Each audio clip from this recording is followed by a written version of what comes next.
Hello, Tom, aka Gedeon, your host here at Tabletop Tap Room. We've got some developments. Now, I had determined to um, just not report on TSR for a while. And, that was not because of the little trolling event that went down with them. And, I just decided I didn't want to throw them any more free publicity. But unfortunately, we've had new developments. And so we're going to have a couple of TSR videos coming out now and in the near future.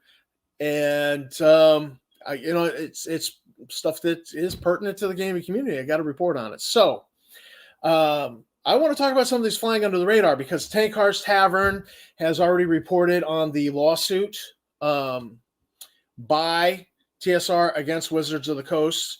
They're casting themselves as a David versus Goliath, shining white knight paladin. We're going to take on TSR. And I just, read the lawsuit, worked my way through it, and their Exhibit A, which was the email from the lawyer of Wizards of the Coast, which was basically a letter of demand to TSR. So TSR they've called that, they're bullying us. That's what lawyers do. They send a letter of demand because the courts don't want you wasting their time if it can be helped. So you send a letter of demand, and if that resolves the situation, if the defendant complies with the letter of demand, then it's resolved. You don't have to go to court. So it was just a letter of demand. It was not bullying, but I read it and noticed little details in there concerning Blackmoor that TSR has filed for the trademark for Blackmoor. And let's bring that up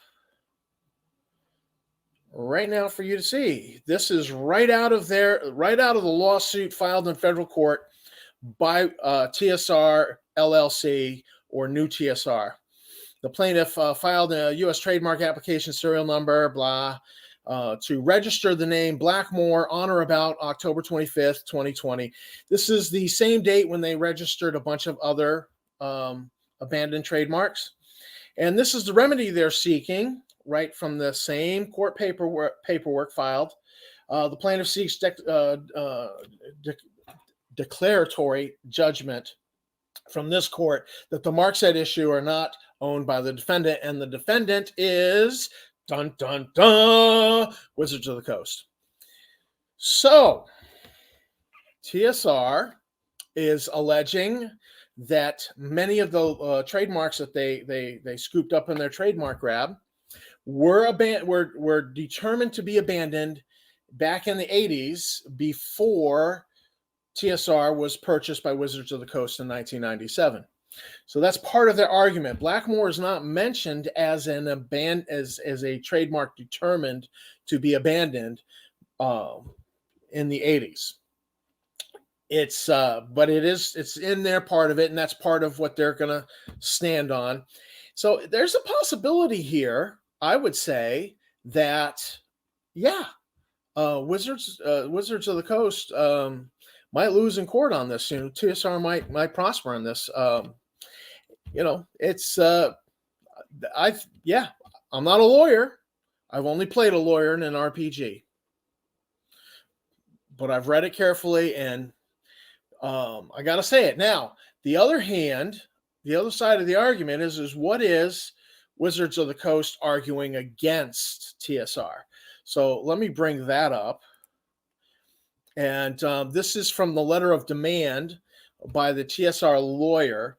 And here you have highlighted by me, your client appears to be deliberately creating confusion in the marketplace regarding TSR marks and property and attempting to trade off the fame and goodwill associated with TSR and Dungeons and Dragons, all of which rightfully belong to Wizards through its acquisition of TSR. So I would judge that to be true. Yes, they are trying to trade off the goodwill of TSR's name. They've included stuff that they just shouldn't have included, on their websites when they posted an announcement that oh, hey, we've got Star Frontiers. They used the cover from Alpha Dawn, which is still IP belonging to Wizards, and they used that to announce that they were doing it, and they shouldn't have done that, and that triggered. When you read the letter of demand from from Wizards of the Coast lawyer, that triggered within days a response from them to TSR. The fact that they did that, they basically, TSR sometimes is its own worst enemy. They've done things, they've pissed in other people's Wheaties, they've done things to trigger response, and this was one of them. That the declaration that they're doing Star Frontiers and using the classic cover to make that announcement. They just shouldn't have done that, and Wizards of the Coast responded rightfully, although now it's being called bullying by Justin Lanassa. Whatever. Moving right along with the response from Wizards, let's go to the next highlighted piece. And here we go. Of the TSR marks willfully, intentionally, infringes Wizards' trademark rights by knowingly trading off the fame and goodwill associated with these marks. So they continue with that. Let's go down to my next highlighted part. And their actions also constitute unfair competition and deceptive trade practices, violating state and federal laws. So this is the crux of their argument, is that, look, we've been using it.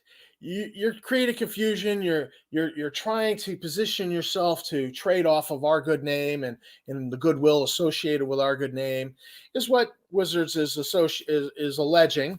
TSR, on the other hand, is alleging, look, it's been abandoned. It's long been abandoned, and you let it go. And in fact, another company registered for the TSR trademark, and you did nothing about it. So you can see points on both ends. What I don't know, because I'm not a lawyer, is I don't know what the precedents are that are likely to get cited and likely to hold sway with the court, because the judge is going to make a judgment. And so the lawyers for both sides are going to make their case, and they're going to assert precedents. Hey, just like in this case, the court decided, it was abandoned, so you should, don't know how that's going to play out, just because not a lawyer. So this is going to be interesting to see how it plays out. And there's a likelihood, I would say, that there's a definite possibility that NU TSR and Lanassa are going to prosper with this. They're going to get that copyright, copyright, the trademark for Blackmoor. They will not have the IP, so they will produce a Blackmoor in name only supplement and market it. Do we care? Well, there are two different markets here.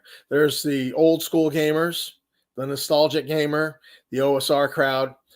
Some of us own the Blackmoor supplement, so we're not going to care.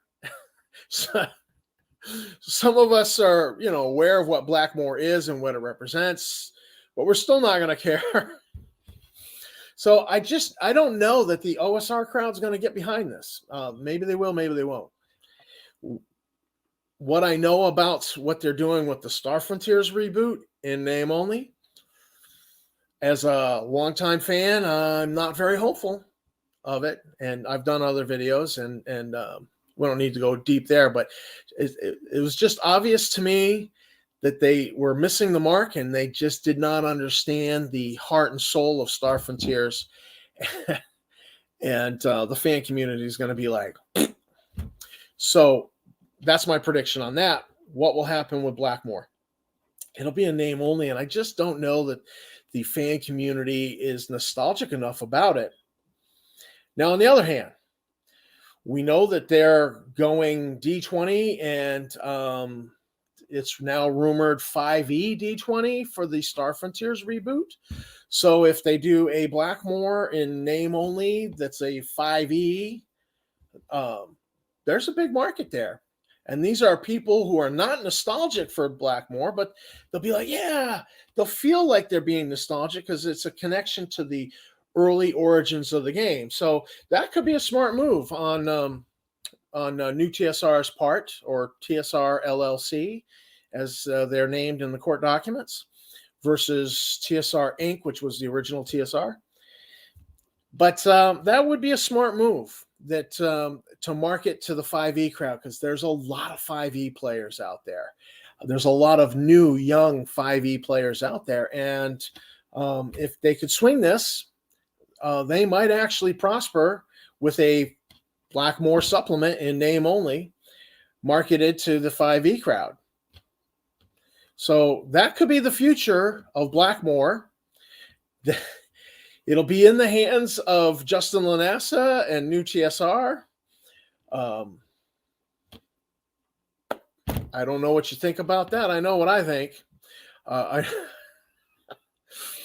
But there could be a new Blackmoor supplement coming out in the future after this case in court is settled with TSR, NU TSR suing Wizards of the Coast. The interesting point on this, the final thing I would say, is that the letter of demand by Wizards of the Coast had a date on it of July 9th, whatever it was. It was in July. And that date has come and gone, and Wizards of the Coast has done nothing legally. So the letter of demand might have been a bluff, but now they're being sued by TSR and Lanassa in court. And so TSR and Lanassa are calling Wizards bluff. And to me, the fact that it was a bluff, Johnny on the spot with the letter of demand, the date comes and goes, nothing happens legally. And Wizards certainly had the money for the legal fees. Wizards, Hasbro, they have the money. I mean, they're making a gajillion dollars off Dungeons and Dragons. So it kind of says to me it was a bluff, and they realized they didn't really have standing, so they've just stonewalled and refused to answer TSR, and so now TSR has brought them to court. So it says to me, just maybe they might prevail, and that, yeah. So that's my gut reaction, that the TSR is going to prevail in court with this recent filing. But we'll have to see how that all shakes out. So that's all I have on this. Is the future of Blackmoor is, it looks like it's in the hands of Justin Lanassa. And let me know how you feel about that in the comments below. Meanwhile, hit the like and subscribe button. Help me out with YouTube a little bit. Appreciate that. Appreciate all of the fans who have done that in the past already. Thank you guys for the encouragement to do these videos. You all are great, and I appreciate the private messages I've received from some of you as well. You guys are just awesome. So this is Tom from Tabletop Tap Room signing out. Until next time, keep on gaming.